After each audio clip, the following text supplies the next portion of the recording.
Antiarrhythmic medications help control arrhythmias or abnormal heartbeats. There are four main groups of antiarrhythmic medications: Class 1, sodium channel blockers; Class 2, beta blockers; Class 3, potassium channel blockers; Class 4, calcium channel blockers; and miscellaneous antiarrhythmics or unclassified antiarrhythmics. Now we'll focus on Class 2 antiarrhythmics in this video. First, let's start with the two main types of cells within the heart: pacemaker cells and non-pacemaker cells. Pacemaker cells build the electrical conduction system of the heart, which consists of the sinoatrial node, or SA node, the atrioventricular node, or AV node, the bundle of His, and the Purkinje fibers. Pacemaker cells have a special property called automaticity, which is the ability to spontaneously depolarize and fire action potentials. On the other hand, non-pacemaker cells, also known as cardiomyocytes, make up the atria and ventricles, and they give the heart its ability to contract and pump blood throughout the body. Now, in contrast to non-pacemaker cells, whose action potential has 5 phases, an action potential in pacemaker cells has only 3 phases. Here's a graph of the membrane potential versus time. Phase 4, also known as the pacemaker potential, starts with the opening of the pacemaker channels. The current through these channels is called pacemaker current or funny current, LF, and it mainly consists of sodium ions. These sodium ions cause the membrane potential to begin to spontaneously depolarize, and as the membrane potential depolarizes, voltage-dependent T-type calcium channels open up, thereby further depolarizing the pacemaker cell. As calcium enters the cell, voltage-dependent L-type calcium channels open up, causing more calcium to rush into the cell, ultimately depolarizing the membrane to its threshold potential. This marks the start of phase 0, which is also known as the depolarization phase. Now, phase 0 is caused by an influx of calcium ions through the voltage-dependent L-type calcium channels that started opening at the end of phase 4. But this influx of calcium ions isn't that rapid, so the slope of phase 0 is gradual. Also during phase 0, the pacemaker channels and voltage-dependent T-type calcium channels close.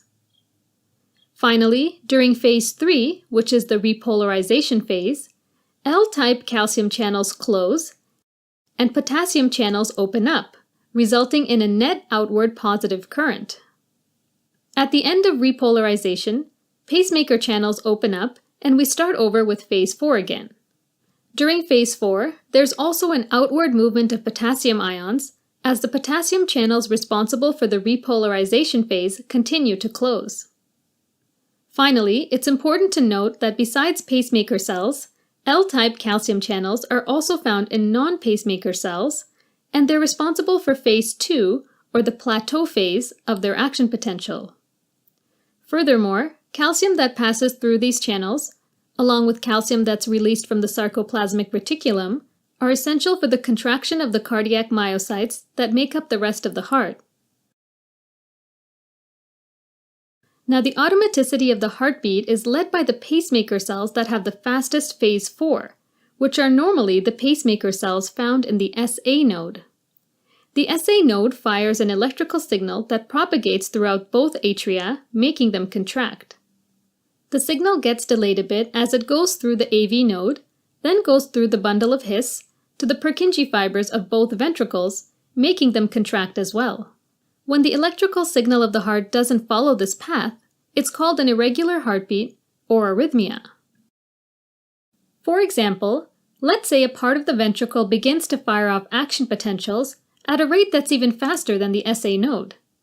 This area of the heart essentially flips roles with the SA node, firing so fast that the pacemaker cells in the SA node don't get a chance to fire. At that point, the heartbeat is being driven by the ventricles. Now, the automatic system can also affect cardiovascular function via beta-1 and beta-2 adrenergic receptors. In the heart, the predominant subtype is beta-1, while beta-2 adrenergic receptors are primarily found on smooth muscle cells, for example, inside blood vessels. Now, in the heart, Beta-1 adrenergic receptors are found on both pacemaker cells and non-pacemaker cells. Once stimulated by norepinephrine or epinephrine, beta-adrenergic receptors activate the enzyme adenylyl cyclase, which converts adenosine triphosphate, ATP, into cyclic adenosine monophosphate, CAMP. Moreover, CAMP is a secondary messenger that activates an enzyme CAMP-dependent protein kinase, pKa, which phosphorylates L-type calcium channels. Ultimately, this results in their opening and an increased influx of calcium ions. In pacemaker cells, this influx happens at the end of phase 4, while in non-pacemaker cardiac cells, it happens during phase 2. Alright, let's switch gears and move on to pharmacology. Beta blockers bind beta-adrenergic receptors in both pacemaker cells and non-pacemaker cells, thereby preventing norepinephrine and epinephrine from binding them. Now, beta blockers that mainly target pacemaker cells are actually classified as Class 2 antiarrhythmics. And just like all beta blockers, they can be subdivided into selective beta-1 blockers like atenolol, acebutolol, betaxolol, bisoprolol, esmolol, and metoprolol, or non-selective beta blockers like timolol and propranolol that target all beta receptors. Now here's a tip.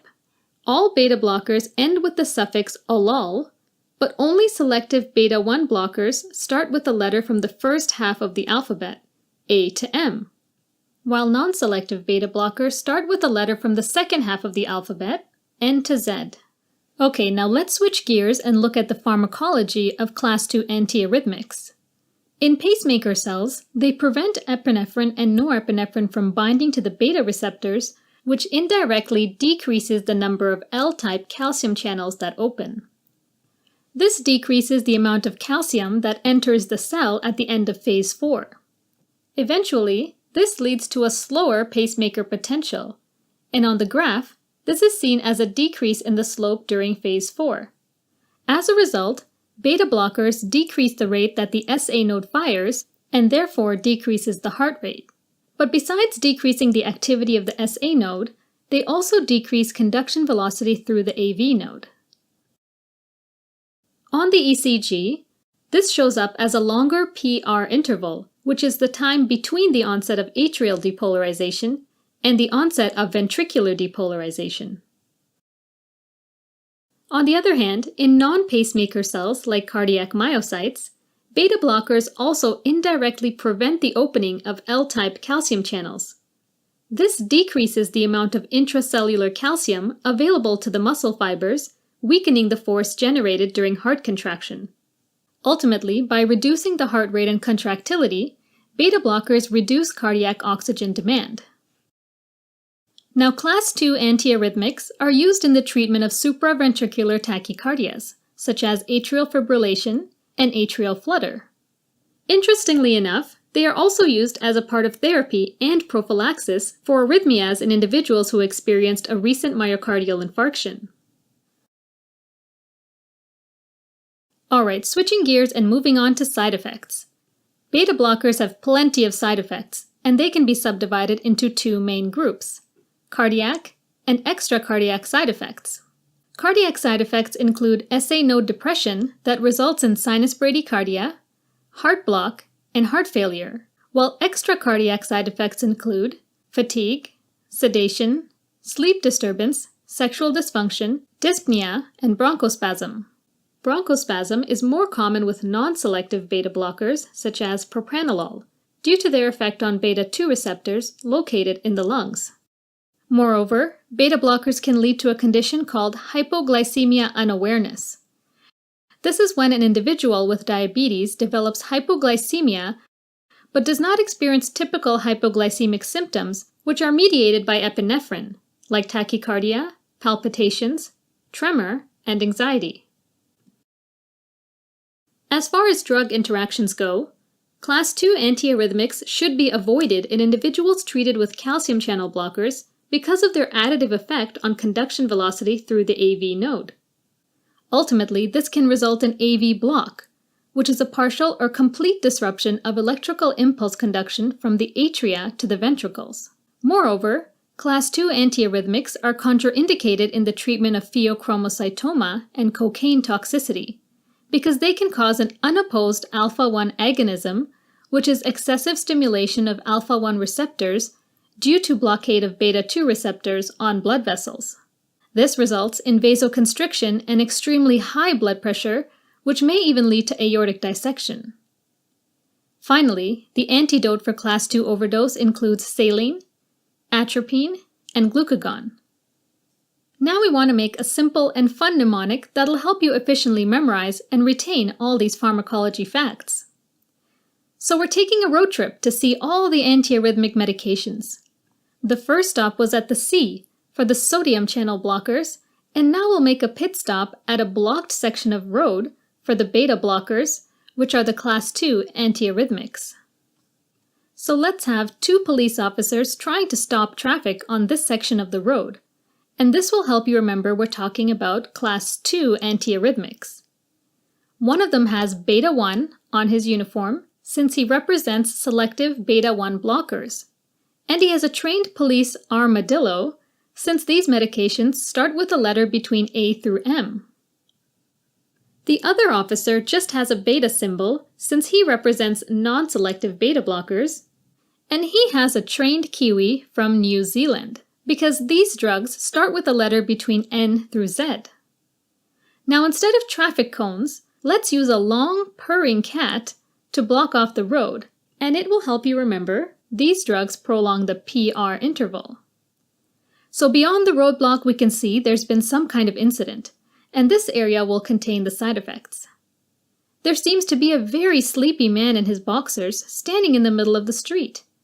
The boxers have little hearts on them to represent sexual dysfunction. He clearly just got out of bed since he still has his blanket with him, which represents sleep disturbances. However, there's something weird going on since he's wearing a very tight necktie for bronchoconstriction, and there are empty honey jars around him that he has no recollection of eating, which stands for hypoglycemia unawareness. For the cardiac side effects, he's trying to hide a frozen heart behind him from the police, and this represents bradycardia. He's also carrying a heart-shaped shield to deflect blame, which stands for heart block. Alright, as a quick recap, Class 2 antiarrhythmics, also known as beta blockers, bind beta adrenergic receptors, thereby preventing norepinephrine and epinephrine from binding them.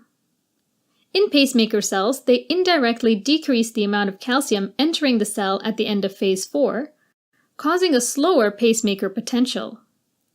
This way, they reduce firing of the SA node and decrease the heart rate, while at the same time, they decrease conduction velocity through the AV node.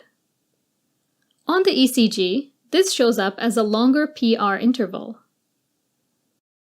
Class 2 antiarrhythmics are subdivided into selective beta-1 blockers like atenolol, acebutolol, betaxolol, bisoprolol, esmolol, metoprolol, and non-selective beta blockers like timolol and propranolol. They're primarily used to treat supraventricular tachycardias such as atrial flutter and atrial fibrillation, but also as a part of therapy and prophylaxis of arrhythmias in individuals who experience a recent myocardial infarction. Finally, side effects can be subdivided into cardiac side effects like bradycardia, heart block, and heart failure, and extracardiac side effects like sedation, sleep disturbance, sexual dysfunction, dyspnea, bronchospasm, and hypoglycemia unawareness. But wait, there's more! Here's a mind map with all of the mnemonics. Go ahead and pause the video so you can test yourself to see what you remember. Stay tuned for the answers after the credits.